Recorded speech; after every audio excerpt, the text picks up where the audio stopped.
SC రిజర్వేషన్ల వర్గీకరణను సాధించిన మహాజన నేత మాన్య శ్రీ మందకృష్ణ మాదిగ గారిని స్వార్థపరులు ఎస్సీ వర్గీకరణకు వ్యతిరేకంగా పోరాడుతున్నటువంటి ఎవరైతే వ్యతిరేకులు ఉన్నారో మాల మనవాదులు మందకృష్ణ మాదిగ గారిని వ్యక్తిగతంగా విమర్శించడాన్ని మాదిగ స్టూడెంట్ ఫెడరేషన్ మేము తీవ్రంగా ఖండిస్తున్నాం. ఖబర్దార్ అని కూడా హెచ్చరిస్తున్నాం.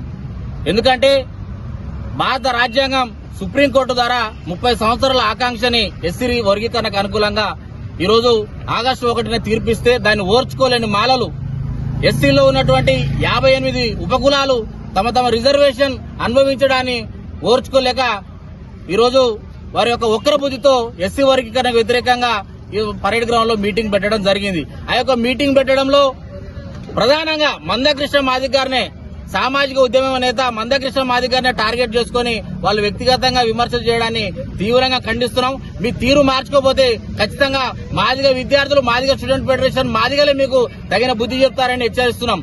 అదేవిధంగా సామాజిక న్యాయానికి ఈ రోజు భారత రాష్ట్రపతి నుంచి భారత ప్రధానమంత్రి నుంచి ముఖ్యమంత్రులు సామాజిక సంఘాలు ప్రజా సంఘాలు విద్యార్థి సంఘాలు కుల సంఘాలు ఈ దేశంలో ప్రతి ఒక్క పార్టీ కూడా ఈ రోజు ఎస్సీ వర్గీకరణ సమర్థిస్తుంటే దానికి విరుద్ధంగా కొంతమంది మాల వ్యతిరేకులు వర్గీకరణ వ్యతిరేకులు ఈరోజు బట్టగాల్చి మాల మాదిగల మధ్య చిచ్చు పెట్టే ప్రయత్నం చేస్తున్నారు.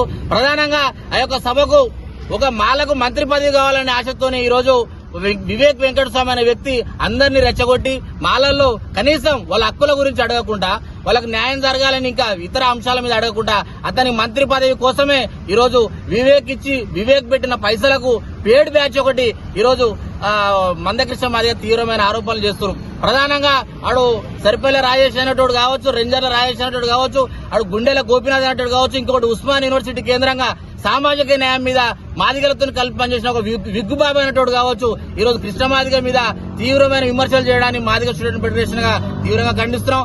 మీరు తీరు మార్చుకోపోతే పెద్ద మాటలు మాట్లాడుతున్నారు. కృష్ణ మాదిగ మీద భౌతిక దాడులు చేస్తాం, అది చేస్తాం, ఇది చేస్తామని. మీరు భౌతిక దాడులు చేసి తెలంగాణ గడ్డ మీద తెలుగు రాష్ట్రాలు అడుగు పెడతారా? ఇళ్లలో ఉంటారు అక్కడక మీరు జాగ్రత్త అని ఖబర్దారని హెచ్చరిస్తున్నాం.